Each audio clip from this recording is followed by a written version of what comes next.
नमस्कार, मैं हूं रक्षिता। स्वागत है आपका वेकअप इंडिया में। पश्चिम बंगाल में बीरभूम जिले के रामपुर हाट में सोमवार को हुई हिंसा में 8 लोगों की मौत हो गई, जिसको लेकर गृह मंत्रालय ने रिपोर्ट्स तलब की है।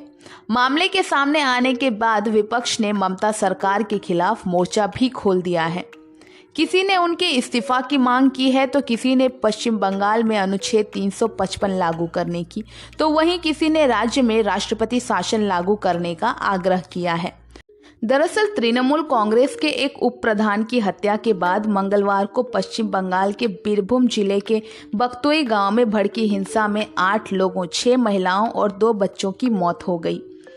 हत्या के बाद कई घरों में आग लगा दी गई और अकेले एक घर से 7 जले हुए शव बरामद किए गए। पुलिस ने कहा है कि बीरभूम के एक अस्पताल में जलने से एक व्यक्ति की मौत हो गई। डीजीपी मनोज मालवीय ने कहा है कि पुलिस हत्या और हिंसा के बीच संबंध की जांच कर रही है। डीजीपी के अनुसार यह राजनीतिक होड़ नहीं है, यह 2 समूहों के बीच गहरी व्यक्तिगत दुश्मनी हो सकती है। उप प्रधान भादु शेख पर सोमवार शाम बदमाशों ने बम फेंके और वह गहरी रूप से घायल हो गए। ग्रामीणों ने बताया कि उनकी मौत के बाद बदमाशों ने कई झोपड़ियों में आग लगा दी। वरिष्ठ पुलिस अधिकारियों ने कहा है कि जवाबी कार्रवाई तत्काल थी। संजू शेख के घर से 7 शव बरामद किए गए हैं। पश्चिम बंगाल की मुख्यमंत्री ममता बनर्जी ने विपक्ष के हमलों का जवाब देते हुए कहा कि सरकार हमारी है और हमें अपने राज्य के लोगों की चिंता है। ममता ने अपने बयान में कहा कि हम कभी नहीं चाहेंगे कि किसी भी नागरिक को तकलीफ हो। बीरभूम रामपुर हाट की घटना बेहद दुर्भाग्यपूर्ण है। उन्होंने आगे कहा कि घटना की जानकारी मिलने के बाद मैंने ओसी एसडीपीओ को तत्काल बर्खास्त कर दिया है।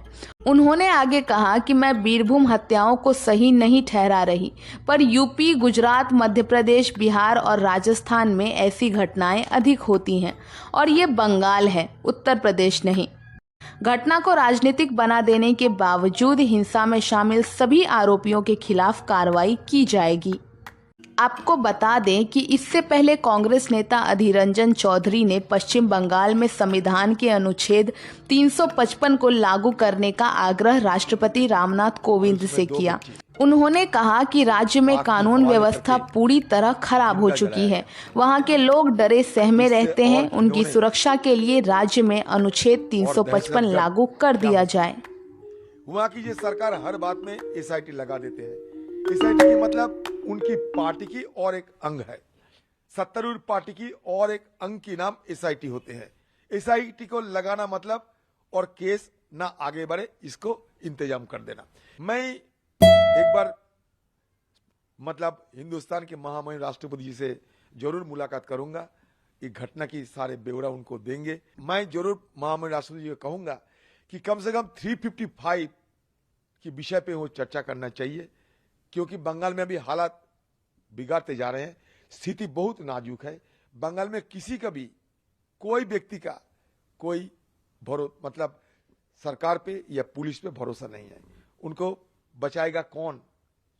ये आम लोग।